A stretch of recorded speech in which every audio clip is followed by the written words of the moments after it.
ప్రకాశం జిల్లా అర్ధవీడు మండలం యాచవరం గ్రామంలో గిద్దలూరు శాసనసభ్యులు శ్రీ ముత్తిముల్ల అశోక్ రెడ్డి, అర్ధవీడు మండల అధ్యక్షులు బండమూరి ఆంజనేయులు, యాచవరం నాయకులు బోయపాటి వెంకటేశ్వర్లు, సర్పంచ్ కారుమంచి పీరయ్య, బోయపాటి రవితేజ ప్రజలు అలాగే చుట్టుపక్కల గ్రామాల ప్రజలు భారీగా తరలివచ్చి ఘన స్వాగతం పలకటం జరిగింది. ఈ సందర్భంగా స్వర్ణాంధ్రప్రదేశ్ 100 రోజుల్లో ప్రభుత్వం సాధించిన విజయాలు, ప్రజావేదిక గ్రామసభ అర్ధవీడు మండలం పరిధిలో యాచవరం గ్రామంలో ఇది మంచి ప్రభుత్వం, స్వర్ణాంధ్రప్రదేశ్ 100 రోజుల్లో సాధించిన విజయాలు, ప్రజావేదిక గ్రామ సభల్లో మీడియా సమావేశంలో గిద్దలూరు శాసనసభ్యులు ఎమ్మెల్యే ముత్తిముల్ల అశోక్ రెడ్డి మాట్లాడుతూ, గత ప్రభుత్వంలో గత 5 సంవత్సరాలలో కేంద్ర ప్రభుత్వం గ్రామ పంచాయతీకి నిధులు కేటాయిస్తే ఆ నిధులన్నీ కూడా వేర్వేరు పనులకు వాడటం జరిగింది. కాబట్టి ఆధారాలు కూడా ఉన్నాయి, ఎవరు తప్పించుకోలేరు, అధికారులైనా తప్పు చేసినా ఊరుకునేది లేదు అని మాట్లాడటం జరిగింది. కాబట్టి త్వరలోనే లెక్కలన్నీ కూడా తెలుస్తామని హెచ్చరించి, ముఖ్యంగా అర్ధవీడు మండలంలో చాలా వెనుకబాటులో ఉంది కాబట్టి ఖమ్మం వెళ్లాలంటే చాలా ఇబ్బందులు పడుతున్నటువంటి మీకు త్వరలోనే వెలగలపాయ నుంచి బొమ్మిలింగం మీదుగా ఖమ్మం వరకు రోడ్డు అభివృద్ధి కార్యక్రమాలు చేపడతామని, అవే కాకుండా అసైన్మెంట్ భూములకు సెంటు కూడా భూమి లేని నిరుపేదలకు, ఎస్సీ, ఎస్టీ, బీసీ, మైనారిటీ సోదరులకు పంచిపెడతామని మాట్లాడటం జరిగింది. ఈ కార్యక్రమంలోని మండల అధ్యక్షులు బండమూరి ఆంజనేయులు, జెడ్పీటీసీ చెన్ను విజయమ్మ, టీడీపీ నాయకులు సాగర్, జనసేన నాయకులు బాల రంగయ్య, అలాగే MPDO Jagadish, MRO K Dasu, inspector of police Sudarshan Yadav, సచివాలయం సిబ్బంది, కార్యకర్తలు, ప్రజలు పాల్గొన్నారు.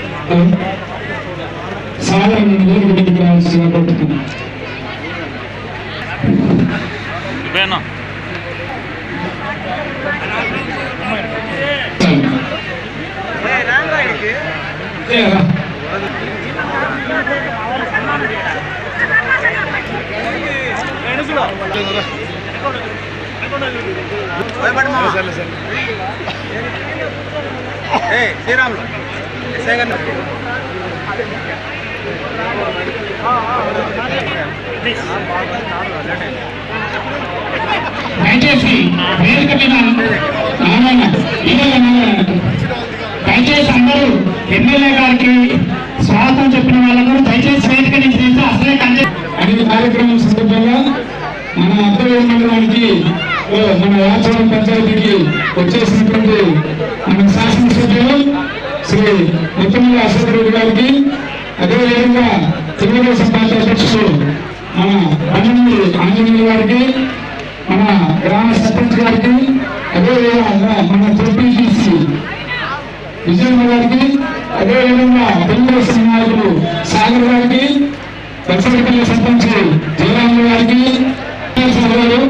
అదేవిధంగా ఇంకొక మన గ్రామానికి మన ఎమ్మెల్యే గారు వచ్చారు. వచ్చిన సందర్భంగా మన గ్రామంలో వచ్చి మన మండలానికి ఈ మండలంలో మన రాష్ట్రానికి కొత్త ముఖ్యమంత్రి నారా చంద్రబాబు నాయుడు గారు, అదేవిధంగా ఉప ముఖ్యమంత్రి పవన్ కళ్యాణ్ గారు, అదేవిధంగా విద్యాశాఖ మంత్రి లోకేష్ గారు, ఇతర మంత్రులందరూ కూడా ప్రత్యేకంగా మన జిల్లా నుంచి మన అన్న సహచరుడు గొప్పపాటి రవికుమార్ గారు ఇంటి శాఖ మంత్రిగా ఉన్నారు. కాబట్టి వీరందరికీ మన ప్రాంతాన్ని అభివృద్ధి చేయడానికి మన అన్న అన్ని విధాలుగా ప్రయత్నించి మన ప్రాంతాన్ని అభివృద్ధి చేయడానికి అధికారంలోకి వచ్చిన తర్వాత పంచాయతీలకి 1626 కోట్ల రూపాయలు ఇచ్చి వారిని కూడా పంచాయతీలలో అన్ని రకాలుగా మంచి చేసేదానికి, ముందుకు పోయేదానికి పరిస్థితి కల్పించింది. ఈరోజు పేదవాడు ఎంత ఇది ఉన్నా కూడా ఆకలితో అలమటించకుండా చూడవలసినటువంటి బాధ్యత ప్రభుత్వాలది, ప్రభుత్వ అధినేతలది. గతంలో చంద్రబాబు నాయుడు గారు ముఖ్యమంత్రిగా ఉన్నప్పుడు 2019వ సంవత్సరంలో అన్న క్యాంటీన్లను ప్రారంభించడం జరిగింది. నేను గిద్దలూరులో ఆ రోజు ప్రారంభించినప్పుడు వారు ఎప్పుడైతే మధ్యలో నేను వెళ్ళి చూసి వారిని ఎట్లా ఉంది, మీకు భోజనం సంతృప్తికరంగా ఉందంటే ప్రభుత్వాన్ని, ముఖ్యమంత్రి గారిని, అయ్యా మాకు 3 పూటల 5 రూపాయలు 15 రూపాయలకే టిఫిన్, మధ్యాహ్నం భోజనం, రాత్రి భోజనం పెడుతున్నాడు మహానుభావుడు అని చెప్పి చేతులెత్తి నమస్కరించారు. ప్రభుత్వం మారిన తర్వాత మేమందరం ఏమనుకున్నామంటే అన్న క్యాంటీన్ని ఏ పేరు పెట్టి మార్చినా మనకి ఇబ్బంది లేదు, కానీ పేదవాడికి 3 పూటల భోజనం కల్పించేటువంటి ఆ యొక్క క్యాంటీన్లని కొనసాగించి ఉండింటే బాగుండేది. కానీ గతంలో పరిపాలించిన ప్రభుత్వం వాటిని రద్దు చేసింది, పేదవాడి కడుపు కొట్టింది. మరలా మన ప్రజా ప్రభుత్వం, పేదల ప్రభుత్వం అధికారంలోకి వచ్చిన తర్వాత వీటిని మరలా ఓపెన్ చేసి 5 రూపాయలకే ఈరోజు టిఫిన్, 5 రూపాయలకే మధ్యాహ్న భోజనం, 5 రూపాయలకే రాత్రి భోజనం. గిద్దలూరులో చాలా సంతోషంగా ఈ విధంగా రాష్ట్ర వ్యాప్తంగా 175 అన్న క్యాంటీన్లలో రోజుకి 500 మంది చొప్పున తిన్నా కూడా 85,000 మంది ఈ రోజు పేదవారి ఆకలి తీరుస్తూ ఈ రోజు ప్రభుత్వం పేదల ప్రభుత్వంగా చంద్రబాబు నాయుడు గారు ముందుకు తీసుకొని పోతా ఉన్నారు. ఈ రోజు సోదరుడు ఇందాక సాగర్ అన్న గారు కూడా చెప్పారు, ప్రభుత్వం వచ్చిన తర్వాత వర్షాలు ఉపద్రవాలను ఆపేటువంటి శక్తి ఏ పరిపాలకుడికి, ఏ ముఖ్యమంత్రికి, ఏ ప్రధానమంత్రికి ఉండదు. కానీ ఉపద్రవం జరిగిన తర్వాత ప్రజలకి మేలు చేసిన దానికి రంగంలో ఉండి ప్రభుత్వం వారిని కాపాడవలసినటువంటి బాధ్యత ప్రభుత్వం మీద ఉంది.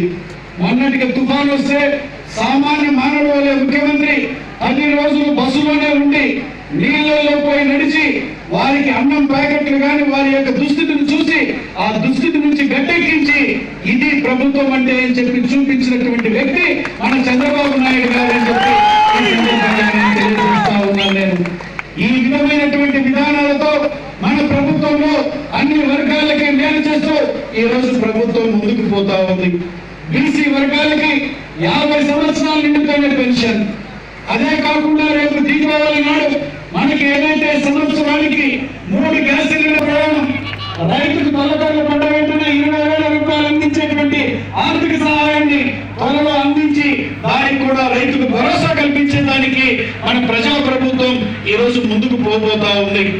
ఈ విధంగా చెప్పినటువంటి ప్రతి మాటని ఈ రోజు